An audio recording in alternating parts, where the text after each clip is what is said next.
Austin. Good to see you. Wow, see you. this is beautiful. Thank you very much. Terrific. We're going to catch some attention out there. Yes, we are. Yes, we are. That's what we do. You want to go for a ride? Let's See do Chapel it. Hill? Let's do it. All right.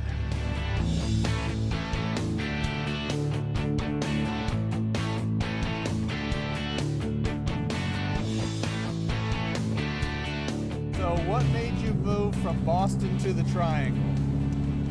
Well, the big impetus, I think, for us was the weather up in Boston. We're both from up north, the Northeast, our whole lives, and suffered through many winters. But it was the winter of 2013-14 that was bitterly cold, and anybody from up north will remember the winter of the polar vortex. I had never been so cold and miserable in my life. And it really, I think it really got driven home when one day my wife ordered a package from Amazon, and when it arrived, she opened the box and she took out crampons. Crampons are those spiky metal things you put on your boots when you go ice climbing. But she wasn't going ice climbing. No, she was going to the subway. That's what she had to wear just to get to the subway in the morning. That's how thick the ice was on the sidewalks. Wow. So it was just madness. And I said, what are we doing? This is insanity. We're not happy.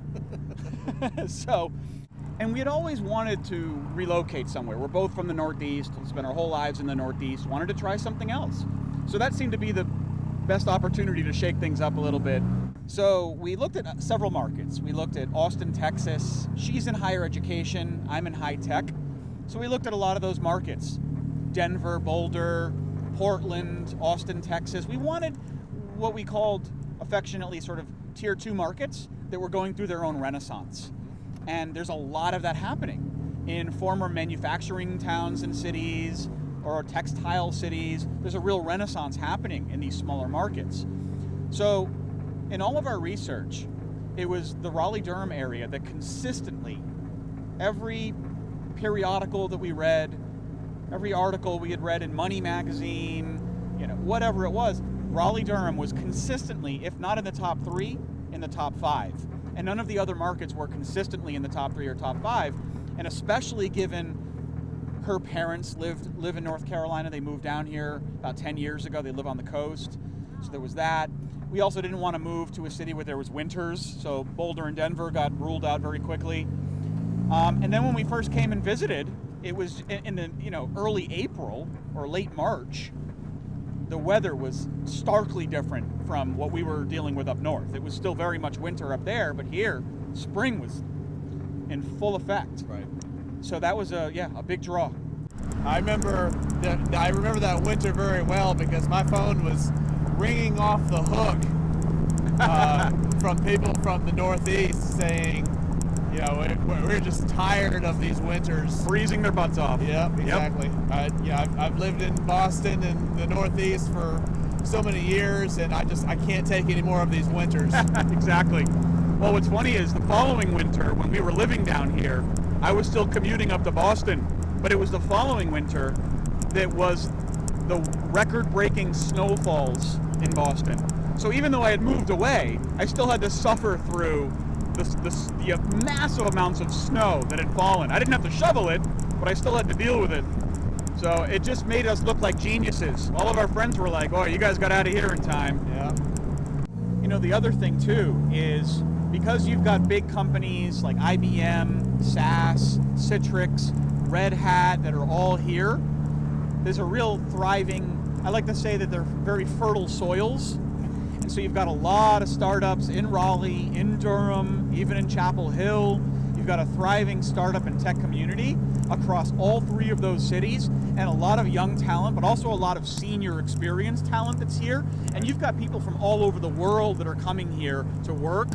And if they're working for the big companies, it's not hard to find them working at the small companies either. Right. I'm the CEO of a high-tech company, a well-funded startup in downtown Raleigh. We're hiring right now. We are not having any problems finding candidates here in the Raleigh-Durham area, be it in marketing, sales, product, engineering, development, no problem at all. Right. So it's thriving. In many ways, it reminds me of Boston, say 10 years ago. All it needs now is more big exits. If a few of these smaller companies can make it big and exit, then that money will continue to circulate throughout the local economies. That's absolutely happening here. So it's a very exciting time to be here. In fact, in many ways, I think it's the calm before the storm in many ways. I think we're about to see the best of this area in terms of high-tech startups. Right. How did we end up hooking up originally? Did you find me online, or did you know somebody? I think we found you online, or I think I actually got introduced to you by somebody. So before we had even come down here to visit, we had spent some time on, say, LinkedIn or other social networks to find if we had any connections that were here in the area, just so that we could do some preliminary homework, ask about the local economy, ask about the lifestyle, etc. And I think it was somebody that had made an introduction, and it was a very loose connection that made the introduction. So that's how you and I got connected, and you basically said, well, when you're ready to come down, let me know for a visit, let me know, and I'll take you around for a day or two. And that's exactly what happened. We ended up flying down, and I think it was late March, early April. We flew down with our winter jackets. We got down here, and it was like 68, 70 degrees. Everything was blooming. Spring was just starting to really pop here. And you met us up at our hotel in downtown Raleigh. And for the next 2 days, just drove us around. Yeah. And you gave us a real good sort of geographic sense for the area, helped us understand the way the roadways work, helped us understand the different neighborhoods, really just gave us a broader perspective than I think we would have ever been able to get on our own. Right. For sure. I still, as I'm driving around the area, I still think of the things that you taught me and told me that weekend. And I think that was a great introduction to the area. Yeah. And, there was no pressure in that process. I mean, we weren't even looking to buy. Thank you. We were just looking to rent something because Right. we wanted to get acclimated first. We wanted to spend, a year or so adjusting to new job situations, figure out which neighborhoods we liked, whether we liked Raleigh or Durham or Chapel Hill more than the other. So as renters, you were that generous with your time. And it obviously worked out later on once we decided to buy. Well, I always tend to recommend that people rent for 6 months or a year, especially if you haven't been to the area at all. Because I can explain what areas are good and what are good for you, what you should consider, given what the criteria is that you're looking for. But ultimately, I don't want you relying just on me. Right. And yeah, you have to move twice, and yeah, if you have kids, you might have to switch schools, which is a pain for some people, and I get it. And, if your renting isn't your thing, then we'll move on. But if you can spend some time in a rental place and learn about the area while you're here, you That's have right. a much better idea of where you want to end up. That's right. Yeah, and I have a suspicion, too, that a lot of people who do move down here from up north, what they see is a lot more housing inventory. They see that they can get a lot more space for a lot less money, and they probably do make those impulse decisions. Right. And they may regret it later. So we took a lot of your advice. You had a lot of good guidance for us. We had never relocated before, so there were a lot of best practices and tips that we learned from you. So what do you think some of the biggest differences between Boston and this area is? New England is the birthplace of America, right? There's obviously a culture difference between the North and the South, but those differences aren't as stark as I think people tend to believe. There's a lot of transplants down here. Yes. But I would say that some of the best differences are infrastructure. Traffic is just nothing like it is up north. Yeah. Yes, there's traffic. Of course, there's traffic jams. If you're heading into downtown Raleigh, Monday morning at 8 a.m., you're going to be in traffic, but it's nothing like sitting on 93 or 128 in Boston. Complete difference. Totally different. Yeah. Furthermore is the affordability of everything down here is very different, yet the incomes are still comparable to up north. Really? Absolutely. Huh. And I don't think people realize that. They think that if you're going to leave a city like Boston or New York, you're going to make a lot less money. That's not the case. The incomes are very comparable. They're very fair and close to what you would get up north. But the affordability down here is much greater. So to sum it up, I think one of the biggest differences is that there's a real thriving middle class here. And I don't think so economically, you don't see that as much up north. You don't see that as apparently in Boston as you do here. I think the income divide is a lot starker up north. Well, here, there's a thriving middle class, and it cuts across all ethnicities, all races, all economic classes, if you will. I think that's been the most refreshing things, is to see a real thriving middle class across all types of Americans. That's been really refreshing. One of the most common things that people call me and say what their highest priority is I want to be close to work. I want to be within 30 or 45 minutes of work. And I tell Easy. them, you know, that's very easy, because if you're driving more than 30 minutes, maybe 45 minutes to any place, you're doing it wrong. Yeah, you're way out there. Yeah. It's very easy to be within 30 minutes of whatever you want. That's right. You know, and unless you're out further in the country, Yeah. you are you're within 5, maybe 10 minutes of like multiple grocery stores, all of your daily convenience places. Mom and pops, Main Street USA, the big box retailers as well. Yep. Everybody's here. Yep. You know, it's funny actually having heard you just say that. If you're within 30 or 40 minutes of, say, downtown Boston, you're still within the urban sprawl. To your point here, you could be 20 minutes away from downtown and be in the country. Yeah. That's what's amazing about this area. You only have to drive. Everybody, I think the funny thing here is everybody says 20 minutes. Oh, it's 20 minutes to there, 20 minutes. And it's true. Everything is about 20 minutes away from wherever you are. And the wildlife, if you like the outdoors, if you like camping, if you like bicycling, any of that, this is a great place for you. There is plenty of that.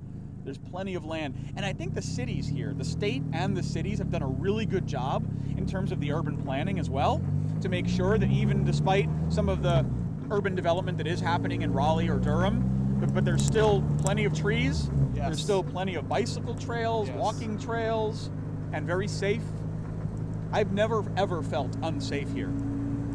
There's a lot of subdivisions, and they're not all the same. Right. Subdivisions can be very different. We actually ended up really liking the subdivision that we lived in. The neighborhood was great. It was a little more of an established subdivision. So the foliage, the trees, the landscaping was older, and it just had more of a settled sort of feel to it. And the neighbors had been there for a couple of decades. And the neighbors were very friendly, very accommodating. A lot of them are from other places in the country as well, so they had a lot of wisdom to share. A lot of people are from here, but actually had maybe lived up north for a period of time, so also had a lot of wisdom to share. I think that's one of the coolest things about this area, is how warm people are. Yeah. There's a warmth to the people here. There's a warmth to the community. And I'm not used to walking down the sidewalk and having people say, hello, good day. I'm not used to that. Up north, it's like, what do you want from me? Yeah. But down here, that's very much a part of it. And now, when I find myself up north, I'm like, boy, people are rude up here. Yeah, you have to kind of get used to like waving every time you pass somebody on the street. Right. Just and five finger wave, not the one finger wave. That's right. Or the salute. Right, exactly. Yeah. Or the facial thing where you kind of like, Yeah. I think another big difference is the economy here is different. And what I mean by that is there's almost a more traditional variety of American economy. There's just not a lot of farming in Boston. There's not a lot of farming in New York. You don't have big farms in Boston? Nope. Okay. And here it was my first real exposure to seeing the kinds of farming that happens here, from tobacco farming to cotton farming to more industrial scale farming. It's amazing. And I've never really been exposed to that, and it's nice to meet people. And get to know people who are involved in agriculture. Agriculture is a huge part of the local economy here in North Carolina. Right. And there's none of that up north. So I think that's been really interesting because it's opened my eyes a little bit more to sort of what I like to call getting out of the Northeast bubble. You know, leaving the Northeast, you do leave a bubble. And when you move to North Carolina, you do see more variety in America. And I think what it's done is it's broadened my perspective, and it's given me a little bit more appreciation for how dynamic America really is, economically, culturally. And I've really come to appreciate that, more so than being in the Northeast, and knowing that is different than experiencing it. Right. I mean, I'm packing right now. I've got a .357 Magnum revolver on me. Is there anything here that reminds you of Boston? Any foods or smells or tastes or? You know, it's funny you say that. I mean, when I think of smells, I start to think of, you know, the smells of the city. So no, because there's none of that here. That's good. Seriously, it is very clean here. Everything is clean, and everyone does their part to keep it clean. It's very eco-friendly. There's a lot of thought that goes into that. I wouldn't say that there's a lot of foods that remind me of up north, but there's a lot of food here that I've never experienced before moving here. The barbecue is an obvious one, but even just the beaches up north, there's a distinct scent to them, and it's not a bad smell. It's just the smell of the beach. You get used to the very briny, salty smell of the beaches up there. Here, it's a different kind of beach. It's a different kind of salt water or something. I don't really understand it.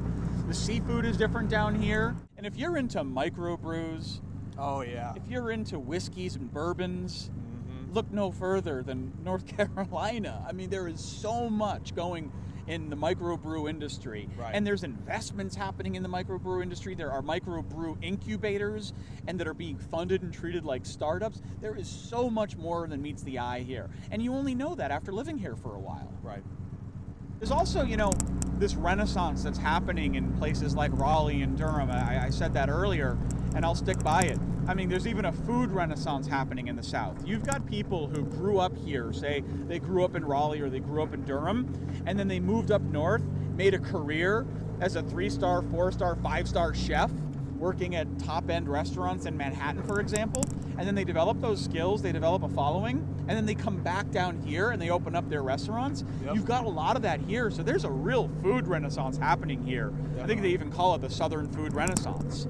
And it's a fusion of food. It's so exciting. It really is. Well, that's one of my favorite things about this area, because I came from Alabama, and you know, nothing against Alabama, but it just doesn't really have the culture that this area does. Sure. And so, you know, I love when I moved here. It was because of the weather and the food and the people. You know, they just, with so many people moving here from all over the world, you have so many different cultures, and you have a very concentrated culture as well, because people from South Asia, you know, Middle East and South America and all that, and they all come here, and they it's not that they have their individual communities, but they bring a lot of their culture with them. Absolutely. So you have some really great, like, cultural grocery stores and religion and business and things like that I just don't see anywhere else. It's true. It's true. And I think when people from up north think of the South, they don't think of those things. They don't realize that that's very much a part of where we live here in Raleigh-Durham. There's a big ethnic diversity here, and the restaurants as well. Right. We have yet to, you know, have a taste for some kind of ethnic cuisine that we haven't been able to find here. It's all here. And if it's not in Raleigh, you'll find it in Durham. If it's not in Durham, you'll find it in Chapel Hill. That's absolutely the case, yes.